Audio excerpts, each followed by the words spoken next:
उत्तर प्रदेश के बुलंदशहर में राधा स्वामी सत्संग आश्रम है जो कि चांदपुर पुठी में है। वहां पर 13 साल की दो नाबालिग बच्चियों के साथ दुष्कर्म होता है। उन दोनों लड़कियों में से एक लड़की 6 महीने की प्रेग्नेंट निकलती है। आरोपी आश्रम का ही सेवादार होता है जिसकी उम्र 75 साल है, जो अच्छे से चल भी नहीं सकता। जो भी हमारे दोस्त चैनल पर नए हैं, हमारे चैनल को सब्सक्राइब जरूर कर लें और वीडियो के अंत तक जरूर बने रहें। बुलंदशहर में चांदपुर पुठी में राधा स्वामी सत्संग आश्रम है। वहां एक सेवादार है जिसका नाम मोहनलाल राजपूत है। मोहनलाल के परिवार में 3 बेटे हैं। तीनों बेटों की शादियां कर रखी हैं। 2 बेटे दिल्ली और अहमदाबाद में नौकरियां करते हैं और अपने परिवार को साथ रखते हैं। जो तीसरे नंबर का लड़का है वो गांव में ही चांदपुर पुठी में रहता है। पिछले 8 साल से मोहनलाल आश्रम में ही सेवादारी का काम करता है, आश्रम की देखभाल करता है और वहीं पर रहता है। आश्रम ही उसका खाने पीने का सारा खर्च उठाता है। आश्रम ने ही उसे एक साइकिल दे रखी है आने जाने के लिए। सुबह शाम 2 बच्चियां आश्रम में खेलने आती थी। मोहनलाल भी वहीं उनको मिलता था, वो मोहनलाल के साथ खेलती थी। बच्चियों को मोहनलाल दादाजी जैसे दिखते थे क्योंकि मोहनलाल की उम्र 75 साल थी।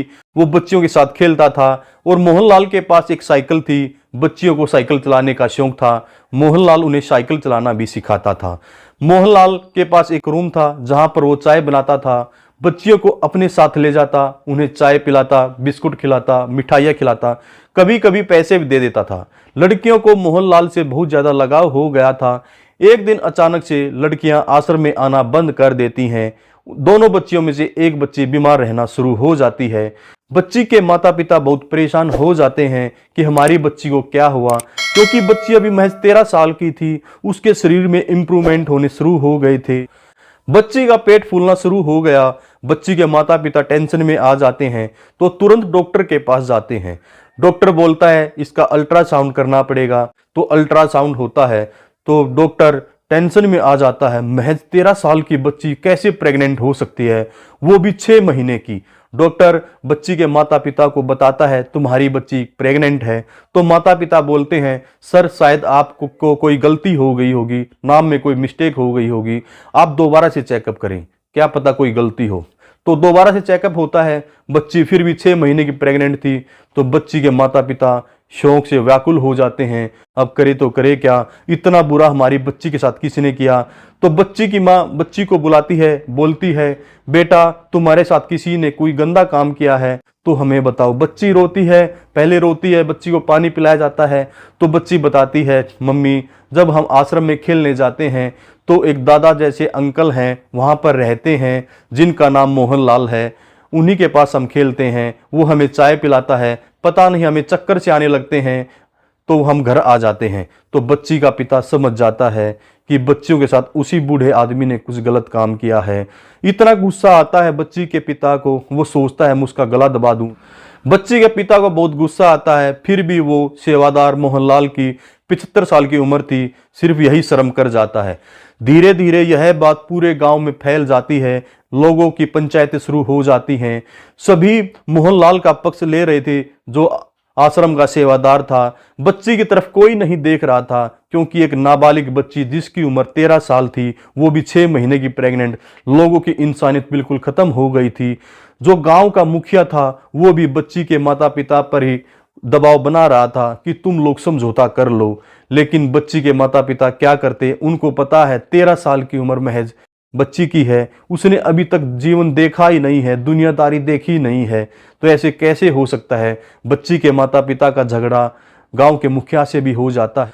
बच्ची के माता पिता अगले दिन पुलिस कंप्लेंट करने जाते हैं तो पुलिस स्टेशन में एफआईआर दर्ज नहीं हो पाती है उन लोगों की। पता नहीं किन का दबाव था पुलिस वालों के ऊपर। माता पिता परेशान हो जाते हैं, घर पे आते हैं तो कोई उनको सुझाव देता है तुम पुलिस कंट्रोल रूम लखनऊ में कॉल करो, 1076 नंबर डायल करो। तो बच्ची के माता पिता यही करते हैं, नंबर डायल करते हैं कंट्रोल रूम में। तो बताते हैं सर हमने हमारी बच्ची के साथ राधा स्वामी सत्संग आश्रम में एक सेवादार ने दुष्कर्म किया है, बच्ची 6 महीने की प्रेग्नेंट है। हम पुलिस कंप्लेंट करने भी आए थे लेकिन हमारी एफआईआर किसी ने दर्ज नहीं की। तो हम क्या करें। अब हम आपसे बात कर रहे हैं, पता नहीं आप भी हमारी कंप्लेंट दर्ज करोगे या नहीं। तो बच्ची के माता पिता को कंट्रोल रूम आश्वासन देता है, तुम टेंशन ना लो, 1 घंटे के अंदर सारी कार्रवाई हो जाएगी। फिर ऐसा ही होता है, बच्ची के माता पिता की कंप्लेंट दर्ज होती है, उनको लिखित रूप में दी जाती है। पुलिस अपना काम तेजी से करती है, आश्रम में जाती है और मोहनलाल को गिरफ्तार कर लेती है। मोहनलाल अच्छे से चल भी नहीं रहा था, तो पुलिस वाले पूछते हैं तुमने ये सब किया है। तो मोहनलाल अपने जुर्म को कबूल कर लेता है, हाँ बोलता है मैंने ये सब किया है। बच्चियां मेरे पास खेलने आती थी, मैं उनको चाय बिस्कुट और मिठाइयाँ खिलाता था, कभी कभी उनको पैसे भी देता था, चाय में नशीली दवाएं मिला देता था। पिछले 6 महीने में 3 से 5 बार मैंने दुष्कर्म किया है, मैं अपना जुर्म कबूल करता हूँ। पुलिस मोहनलाल को जेल में डाल देती है, मोहनलाल अभी जेल में है। दोस्तों, आज की कहानी में हमने दोनों बच्चियों के नाम और माता पिता के नाम इसलिए नहीं बताए क्योंकि समाज इन चीज़ों को दूसरी नज़रिए से देखता है, उनको अपमानित करता है, इसलिए हमने नाम आप लोगों को नहीं बताए हैं। कहानी सुनाने का उद्देश्य किसी के दिल को ठेस पहुंचाना नहीं है, ना ही किसी की भावना को आहत करना है, बस समाज में फैली बुराइयों को आप सभी के सामने लेकर आना है। अगर आप सभी को हमारी वीडियो अच्छी लगे तो हमारे चैनल को लाइक शेयर और सब्सक्राइब जरूर करें। नमस्कार, धन्यवाद, जय हिंद, जय भारत।